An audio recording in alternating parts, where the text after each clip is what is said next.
Muito bem, muito bom dia, bom dia, bom dia a todos os irmãos, paz seja convosco mais uma vez, pela graça e misericórdia do Senhor Jesus, estamos entrando, no grupo para nós falar de coisas boas, das coisas relacionadas ao Evangelho do Senhor Jesus, aquilo que realmente está escrito, como a Bíblia diz. Tudo que está escrito é para nosso ensino, para que nós possamos, através das histórias narradas pela Bíblia, nós se identificar com elas, ou até mesmo reparar nossos erros também, ver aquilo que nós estamos em falta, para que nós possamos assim, então, se padronizar dentro do livro sagrado, aquilo que realmente, se realmente nós temos como base, da nossa fé, se nós realmente queremos ter a palavra de Deus como regra de fé e conduta, ainda que nós somos imperfeitos, como diz o sábio Salomão, diz que as veredas do justo é como a luz da aurora, que vai brilhando, brilhando a cada dia, até que um dia chega a ser perfeito. Paulo também diz que cuido que não sou perfeito, mas estou caminhando para a perfeição. Louvado seja o grande e poderoso nome do Senhor Jesus. Quando Paulo fala sobre este mistério, do Evangelho, que Jesus falou aos seus discípulos, a vós é dado saber os mistérios, conhecer os mistérios do reino dos céus. Aos outros não é dado, para que ouvindo não ouçam e vendo não enxergam. Então Deus separou para si um povo que lhe é querido, um povo em que ele escolheu para representar a sua palavra. E Paulo também diz que nós temos que diz para aqueles que são notificados, pela consciência de cada um deles, aqueles que são notificados, que são anunciados o Evangelho verdadeiro, o Evangelho de Cristo, para que eles não tenham cuidado, temor. Eu vou localizar aqui a capítulo 4 de 2 Coríntios, diz assim: pelo que tendo esse mistério, segundo a misericórdia que nos foi feita, não desfalecemos, diz Paulo, Antes, rejeitamos as coisas que por vergonha se ocultam, não andando com astúcia e nem falsificando a palavra de Deus. Assim recomendamos a consciência a todo homem na presença de Deus, pela manifestação da verdade. Mas, ainda que o nosso evangelho está encoberto, para os que se perde está encoberto, pelos nós, nos quais o Deus desse século cegou o entendimento dos incrédulos, para que não lhe resplandeça a luz do evangelho de Cristo, que é a imagem de Deus. Porque não nos pregamos a nós mesmos, diz Paulo, mas pregamos a Cristo, o Senhor. E nós mesmos somos servos por amor de Cristo, por amor de Jesus. Porque Deus, que das trevas resplandece a luz, a quem resplandeceu em nossos corações, para a iluminação do conhecimento da glória de Deus. Eu estou tendo dificuldade aqui, mas vamos lá. Na face de Jesus Cristo. Olha interessante o versículo 7, presta atenção. Temos, porém, esse tesouro em vasos de barro, para que a excelência do poder seja de Deus e não de nós. Então, nós, como seres humanos, somos vasos de barro, imperfeitos. até frágeis, né? Mas foi esses vasos que Deus escolheu para ser representante, para plantar a sua semente.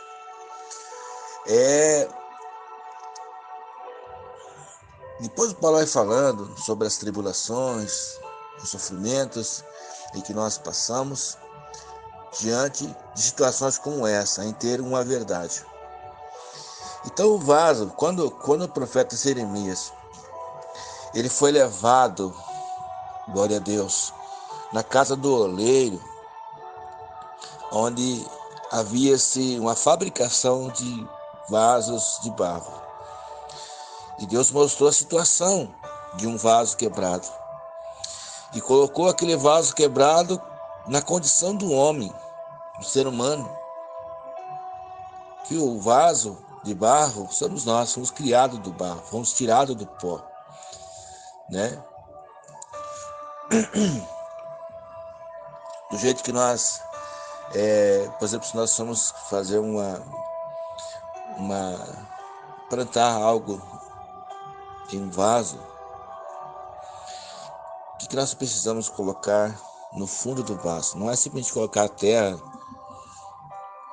porque existe um processo.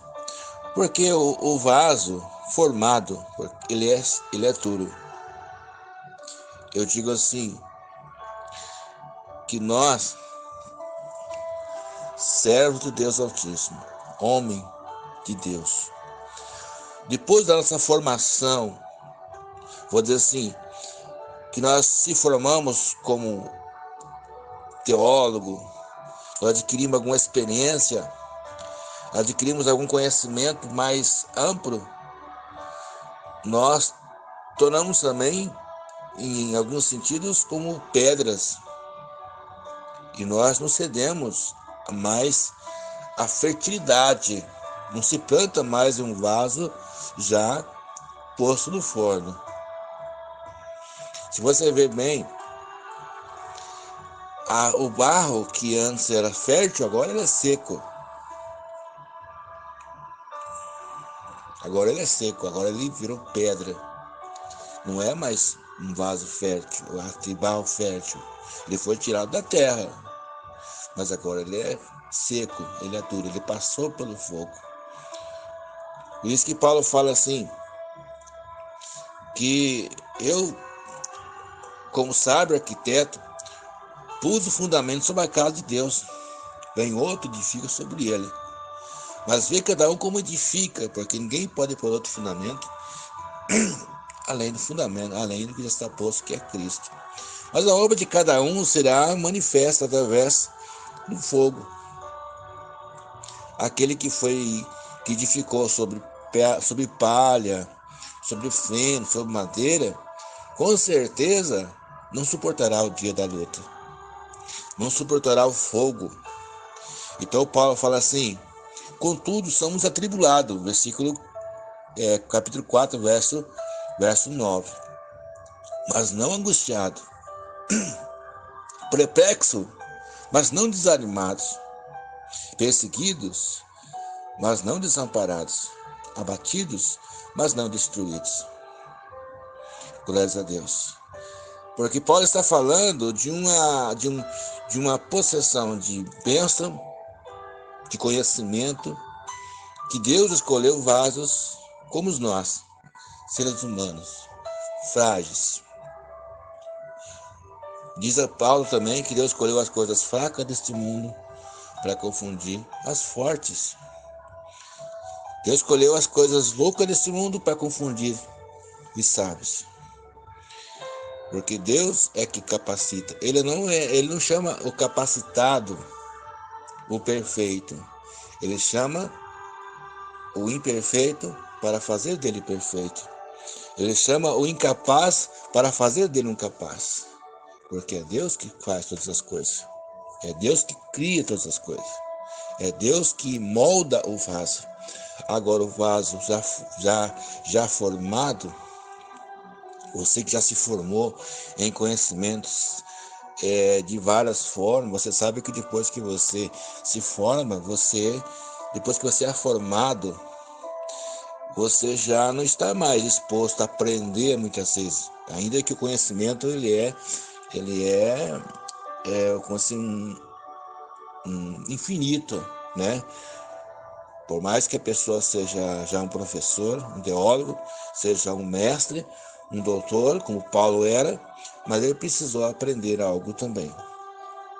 Então, por isso que hoje nós conversamos com algumas pessoas, eles falam assim, não, eu já tenho minha opinião formada, já sou formado em teologia, já sou formado nisso, naquilo, sou um doutor nisso e tal.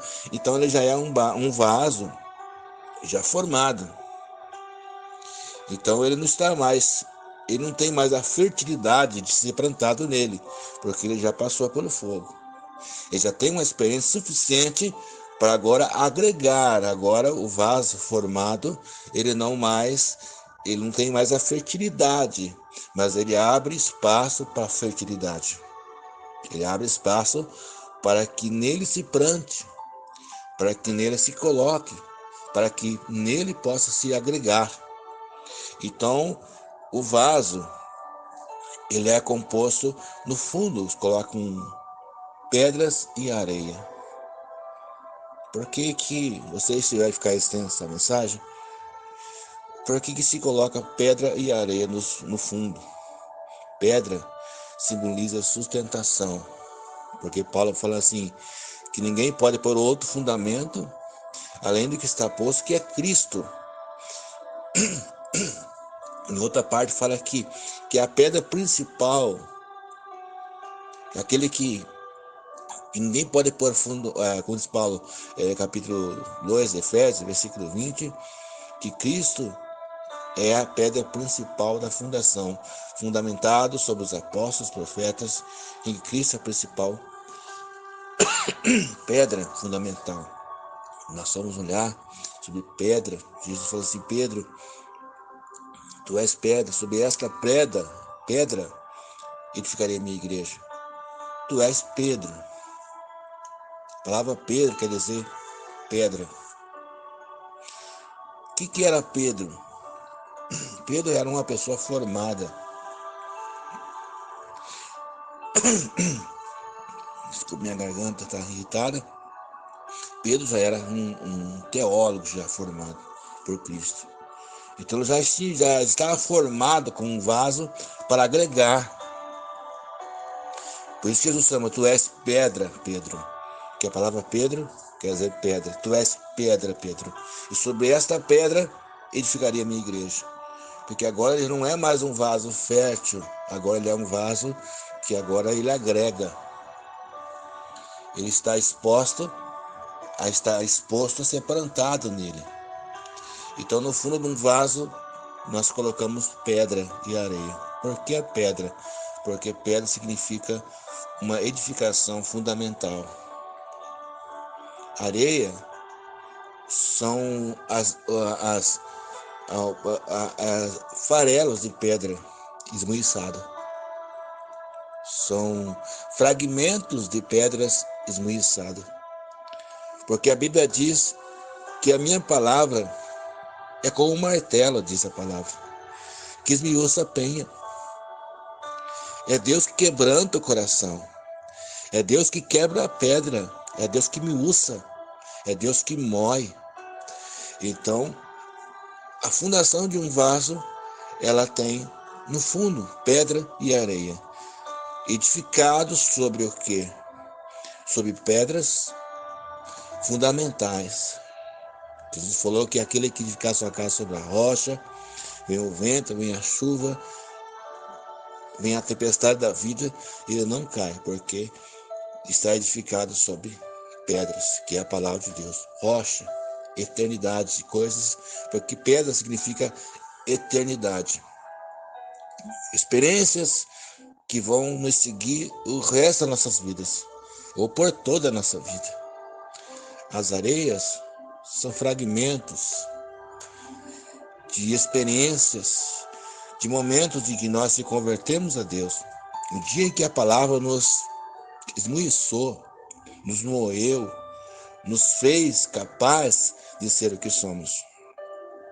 É interessante também que além da pedra no fundo do vaso e areia, é posto também o carvão. Por que Paulo fala assim, que aquele que edificado a sua casa sobre areia, sobre pedra, aliás, ele fala de edificações, sobre palha. A palha é um fogo supérfluo, ele vem e já some. A palha desaparece. A primeira luta ele já desiste. A primeira prova ele já desiste de servir a Deus, porque não edificou essa casa sobre prata e ouro ou pedra. O feno, né? Aquele papel fino, a madeira que se queima com fogo e vira carvão, tudo isso é supérfluo. Mas Paulo fala, aquele que edificou a casa sobre o quê? Sobre pedra, sobre prata e sobre ouro. Porque a pedra suporta o fogo. E a prata, quanto mais o fogo queima, mais pura ela fica. Assim também o ouro. Quanto mais o fogo queima, mais se purifica. E mais se valoriza ainda por causa do fogo. Como que um vaso está agora preparado para agregar a terra? Quem é a terra? Vamos lá. Isaías capítulo 1. Eu não lembro o versículo, mas acho que é versículo ali, a partir do versículo 2, que Deus fala assim: presta ouvido tua terra, presta ouvido tua terra. Ele fala: crieis filhos, e exalcei-os. Então, a pregação ela vai atrás das ovelhas perdidas de Israel, as terras, aonde nós precisamos plantar a semente da palavra, aonde existe a penetração da palavra. Mas a terra tem que estar fértil, não pode estar seca, porque terra seca não produz, não aceita a boa semente. Mas o que esmiuça a penha? O que faz dessa terra seca uma terra fértil? O Espírito Santo do Senhor, nosso Deus, que convence o homem do pecado, que muda os conceitos, muda os seus pensamentos. Então a terra ela é colocada onde? No vaso, já formado. Ele agrega as pessoas e ampara essas terras para um composto de formação de um vaso formado com fundo, pedras edificadas, areia esmuiçadas, pedras esmuiçadas de areias, e o carvão já passado pelo fogo.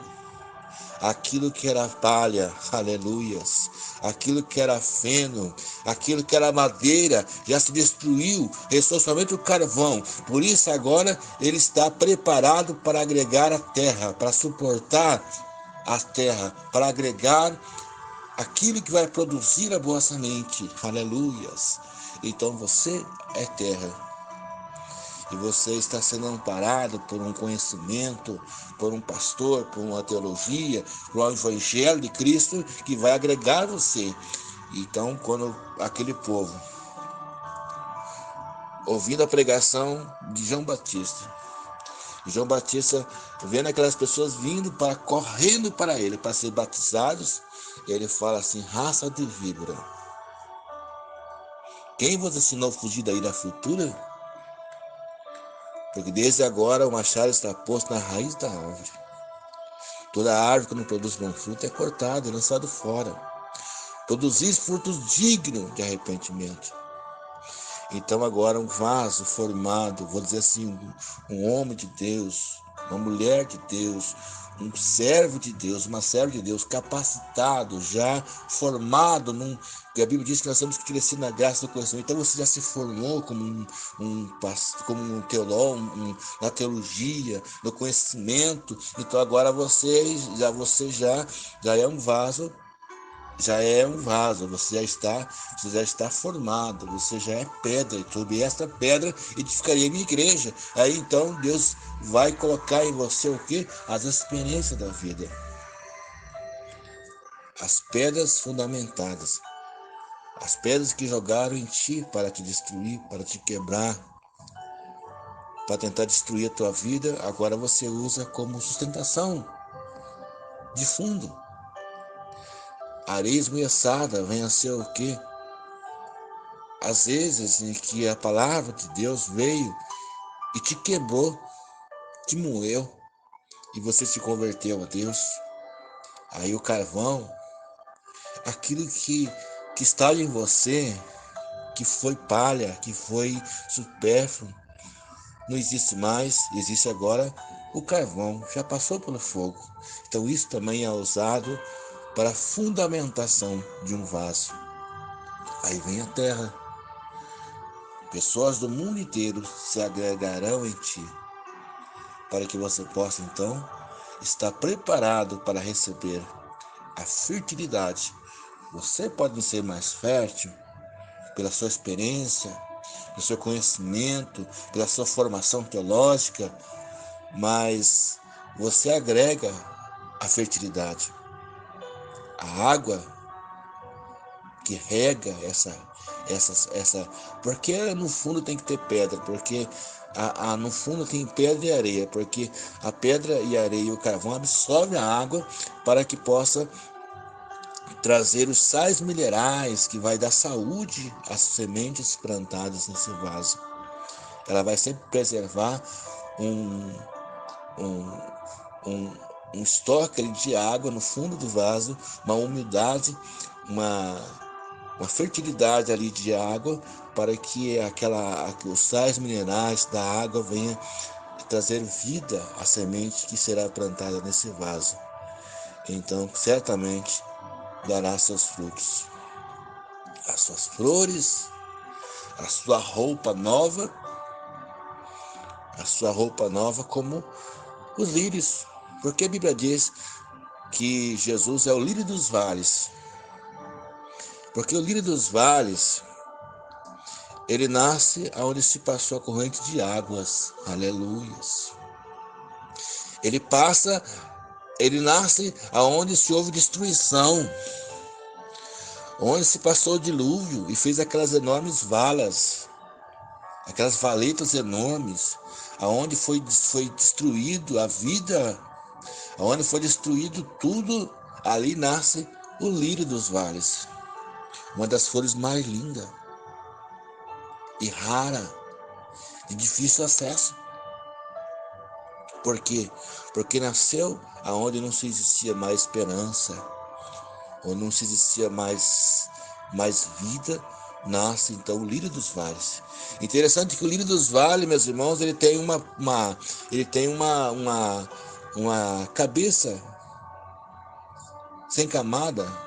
Não é como a cebola que tem as suas roupas, vai tirando e vai ficando cada vez mais pequena. Não, os lírios em si, não só o lírio dos vales, mas todos os lírios, ele tem uma cabeça ali no chão, que está plantada na terra, sem camada.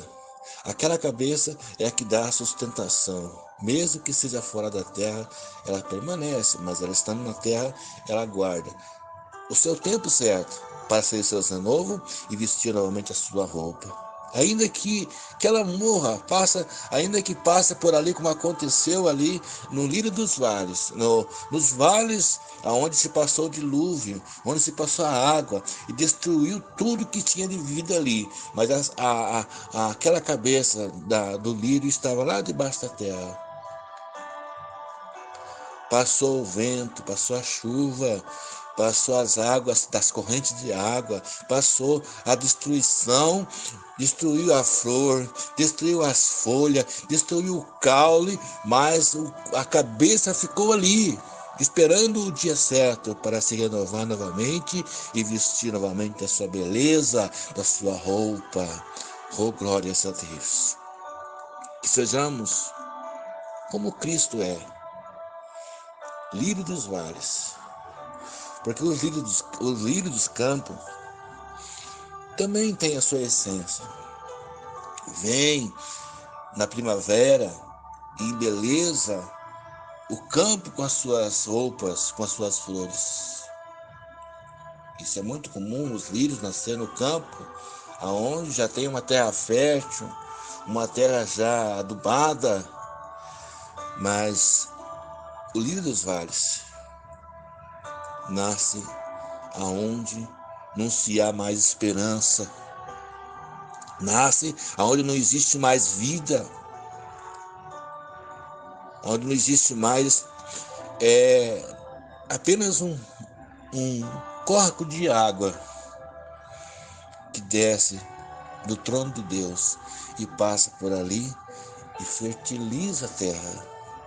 Então nasce uma das mais lindas flores do mundo, o lírio dos vales, que é o lírio branco, mais conhecido como lírio da paz.